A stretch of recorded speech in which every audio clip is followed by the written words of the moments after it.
Hey guys and girls, hope you're all doing great this evening.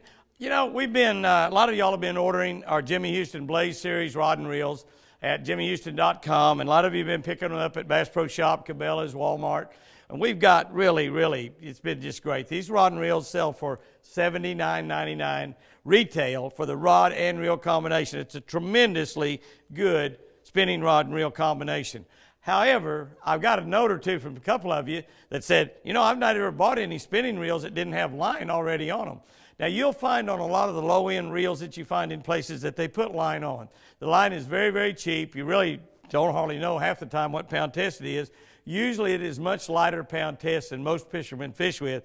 So the really good combinations and really good spinning reels that you buy never have any line on them, never have any line on them. So I promised some of you that I would do another video showing you exactly how I wind line on a spinning reel. There's a couple little tricks to it that you really need to know, because if you're not careful, you'll wind line on here, and a couple things can happen. If you wind on braid, which is one of the things I recommend to do, if you wind on braid, you can get your braid on here, and the entire spool of line will turn. And so it's like you have no drag. The entire spool of line, not just a little bit of it, but the entire spool of line is turning on the spool itself because braid is so slick. I like to use 20-pound braid on these reels. Sometimes you use 15 or 10-pound braid. I use 20-pound braid. That way I've got good, strong line. If I'm in a pretty dingy water, a little bit dingier water, I'll tie my lures directly to that braid. In other words, I won't use any type of leader on it. Tie my lure directly to that braid. The braid is very difficult for the fish to see. Where we fish a lot of times in a lot of brush with my kids and grandkids, and even with a lot of adults, they're going to get hung up a lot. They're going to get a big fish in the brush, and if you've got an 8 or 10-pound leader on there, a lot of times the bass will just simply break it. So if you use a 20-pound braid, you can tie directly to your line. So I'm going to show you how to tie on 20-pound braid. I'm using High Seas Grand Slam braid. Show you exactly what I do to tie it on.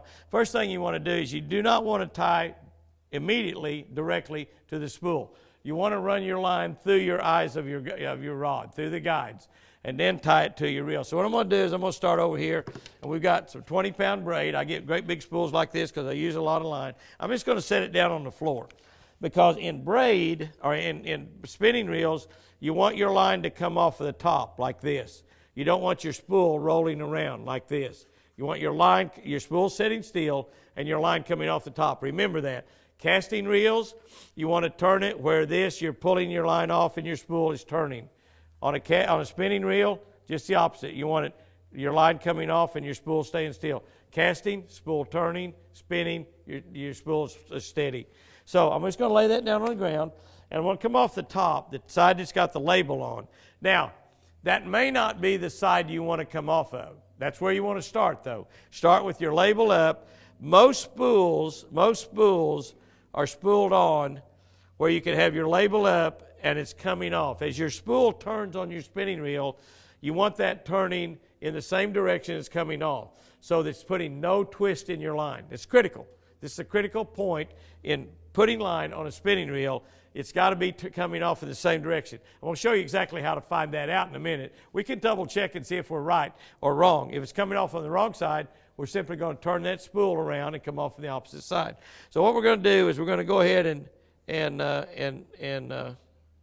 put those through the eyes of the guides of the rod, eyes or guides, whichever you want to call them. We want to start here at the top. We're going to go down. We're going to go all the way through. They make a little tool, which is a great tool, that you can put on your line and just go right down through all those guides and not have to worry or look at it like I'm having to do right now. But we're going to go all the way down. So we're going to have our line already through the guides before we ever tie it onto our spinning reel.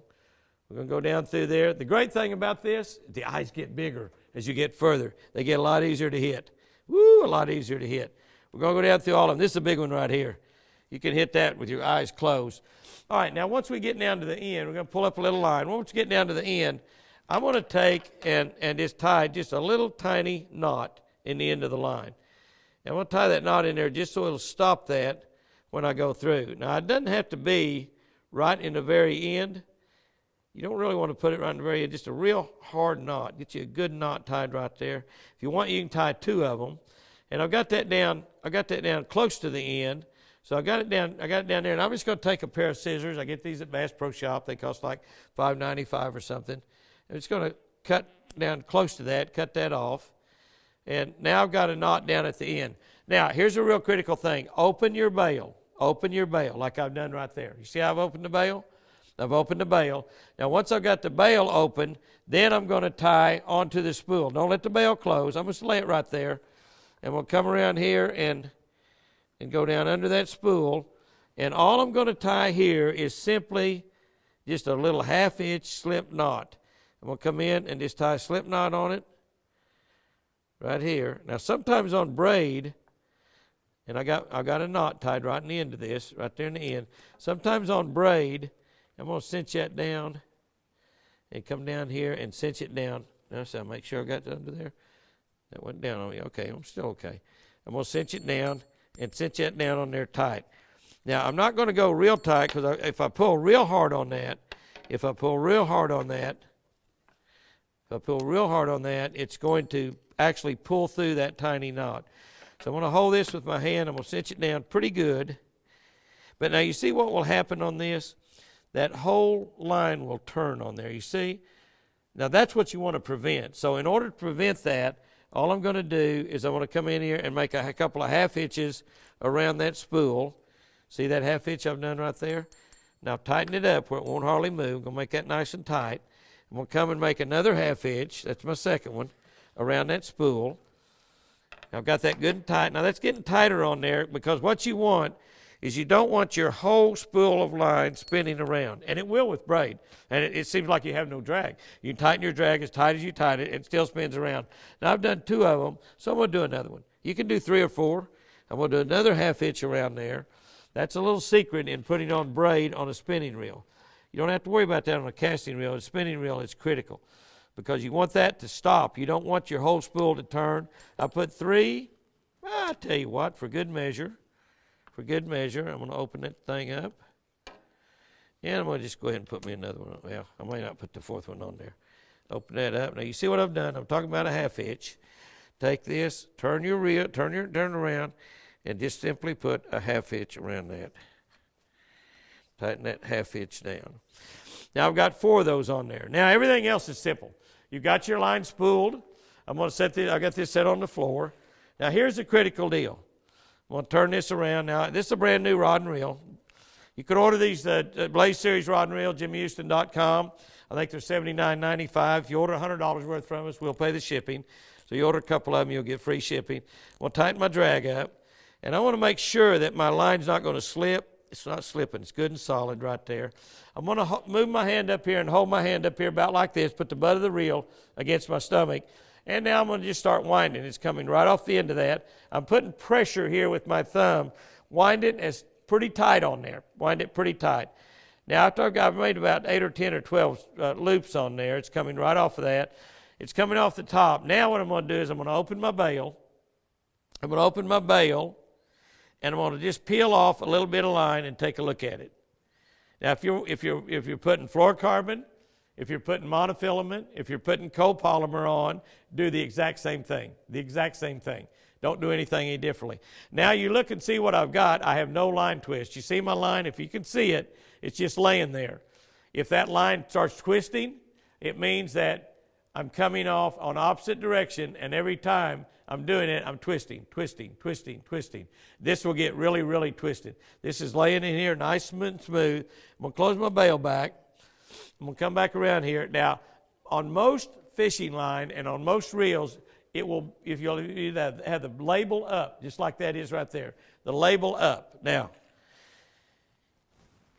once you've determined, it doesn't matter. If it twists, turn it over and just turn it upside down, come off the bottom side. Now all I'm going to do is I'm just going to start winding. I've got it down here and I'm going to start winding.